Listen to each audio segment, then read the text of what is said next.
Would I buy a Meadow Creek offset smoker today? Hey everyone, my name's Kevin, and today I'm going to go over whether or not I would buy a Meadow Creek offset smoker today. I'm also going to go over, after playing with this for about the past 6 months, what you should be looking out for, things you might not be thinking of when you buy a large smoker. I'm also going to go over some of the pros to confirm what you've probably been thinking. Is it easier to operate a large smoker like this versus one of the ones you get for $300 at your big box store? So we're going to go over those details, but first let's jump in right away to, would I buy this today? I would, but there's a caveat. All right, I wouldn't buy this brand new. I wouldn't get it custom ordered for me. That's just me. That's the way I operate. These are going, this is the Meadow Creek 120 gallon. These are going for, last I saw and actually took the time to look about 6 months ago, they're going for about $9,000 roughly. It's a very well built piece of metal. I love it. I love cooking on it. However, I think for $9,000, my money could be spent better elsewhere. Now, don't get me wrong. I've been searching for one of these on Facebook marketplaces. And here's what I'll tell you. I saw one for $2,800. This is primarily in the Northeast. You see me in PA, New York, New Jersey, Maryland. So you see it in the Mid-Atlantic, Northeast area. If you see it on Facebook Marketplace for $2,800, the 120 gallon, I would say absolutely, I would jump all over that. Here are the things to look out for. You're going to see it. It's going to look like a rust bucket when it comes to the firebox. All right. These are big smokers. You can't just wheel this into your garage and wheel it out easily. You need to hook it up to move it around. You can push it around and relocate it, but that just gets so tiresome. You don't want to be storing it in your garage, keeping it out of the elements. You would love to, but you're just not going to use it. So it's going to sit outside and it's going to be exposed to all the elements. When you're looking at these on Facebook Marketplace, you're going to see, 2,800 is the cheapest I saw for the 120, and then I saw the 4,000, a couple in the 5,000 range. Right there, 2,800 to 4,000 all day long. I would pick this up. This would be a great pickup. Don't worry about the rust. You can just spray it with some oil, and that rust is going to come off. Is it going to look perfect? No, but it does look really nice once you touch it up and finish it. So if I was willing to spend $4,000 on the 120 gallon, I would probably move my meter up for the 250, the real big one. That's a nice piece of machinery also. I would say if I had to, I'd probably spend $5,000 to $6,000 on a used one of those, because that thing is just ginormous. And these are really well built. The insulated firebox, you don't have to use as much wood. You end up using just as much wood, but you can really bring down the amount of wood you're using in your fire. It gets really hot. It's easy to run these temperatures. You don't have to pay attention to it like you would a big box store smoke. Before I go into the other pros and cons I think you get with a big smoker like this, let me just recap. Would I buy this brand new? That's not for me. That's just not how I operate. Would I buy it used? Absolutely. I am looking to buy a new smoker in the upcoming future here, but I would rather get something a little smaller to navigate my yard. Like, I want a big smoker, but you only use this much. I want a really good, well-built smoker that can fit and I can rearrange. So I'd buy around 2,800 to 4,000 on the 120. If I wanted to go real big with the 250, maybe start a catering service, I would go up to 5,000. Maybe even 6,000. They are great smokers. I'm just not going to be the one to go out and spend $9,000 on this particular smoker. That might be different with some of the other brands I've seen out there, but for this Meadow Creek, I'm not there. Used options are available on Craigslist and Facebook Marketplace. I would check that out. Okay, pros when using a big offset smoker. I never ever use any of my temperature gauges anymore, my electronic remote ones where I can check them on my phone.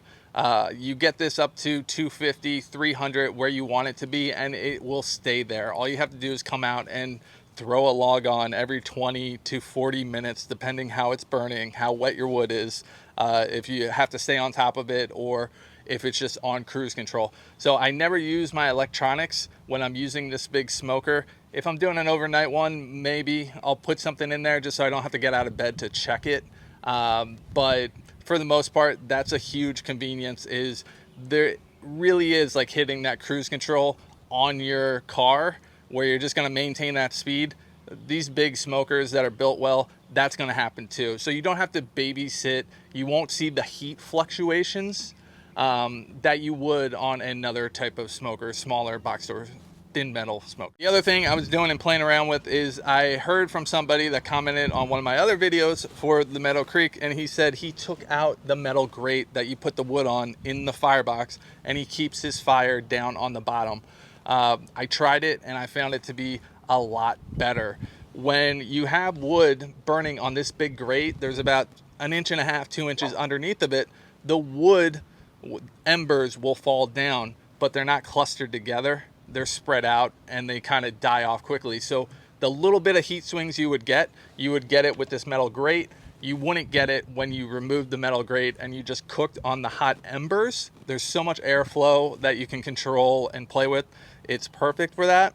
But that's one of the things I did not use, and I thought it was a really good tip. This might be a pro for you, might be a con, is your wood supply. When you're getting a huge smoker like this, you need a reliable wood supply. So you either need to get your own cord of wood brought in, and you have to stack it and get that heat, get that wood, not the heat. Quiet, you dog. You have to get the wood dried out and ready for your smoker. So, but if you live in a wooded area and you have good oak, good hickory around you, you're all set to go. All right, the loud noise maker is here. Say hello, Prince. Hello, Prince. Probably the biggest con for me is I do have a decent sized backyard compared to some, but for me, it's not where I want it to be. I actually hate where I'm recording right now. I have this down so the sun stops reflecting. It's not ideal for, number one, for me recording, but more importantly, it takes up a lot of room in my backyard. So if you have the right setup, it could really work well for you, but you can't just shift it around like you could some of your other smokers. So to me, that's a little bit of a con. I would love to get this out of the weather because, you know, it's so big, you have to store it outside and it's just getting blasted with sun and rain, and you really have to, you don't have to. I did another video where I really cleaned this up. You can see that I cleaned that up about 6 months ago and we're already back to where it was before I oiled it, before I sandblasted it. So you're going to be exposed to the elements unless you create some type of roof shedded area that you can still cook with it, but have some cover. I've seen people put tarps on it. Is that going to help? Yes, but they're still going to get some water. They're still going to get some rust. You're going to have to really nurse it a little bit if you want, if you're neurotic. You know, my friend that has this is his, I'm borrowing it. You know, he's kept it out in the elements for, 9 years. So it's durable, it'll last. But after today, I'm cooking right now, I'm going to get it really hot and then spray canola oil all over it and get that nice shine that I just did a touch of. Just to redo that. But 6 months after I totally cleaned it up, sandblasted it, removed a lot of the rust, we're back to where it looks faded, which is fine. You can still cook on a faded smoker, but if you really want to keep that gloss, it's kind of hard to do it. And the bigger point of it is you're going to get exposed to the elements. It's not easy just to pull in and out of garage after your smokes. It's a heavy piece of metal. To summarize, would I buy another one of these? Absolutely. It's kind of hard not to buy this. If I see it on Facebook Market, my fingers almost trying to hit the buy button. But if you get that right range, I definitely think that $2,500 to $4,000, you're picking up a very good smoker that's going to last you a very, very, very long time. Cooking on it is just, it's so much easier than you would with the big box store smoker. And I'd say the biggest con is you're going to be exposed to the elements. It would be really nice if I built a shed here, but it just doesn't work with my yard. So those are kind of the things that you might want to think about is what does your yard look like before you go out and spend a lot of money on a giant smoker that you want to keep out of the elements. Or if your spouse is like, why is that big smoker still taking up a third of our yard? These are just things that you might not be thinking about when you want to move to that next level. But I would buy this. I wouldn't buy it new. There you have it. I've done some other videos on the Meadow Creek using it and restoring it and other mistakes done with it. So check those out right here.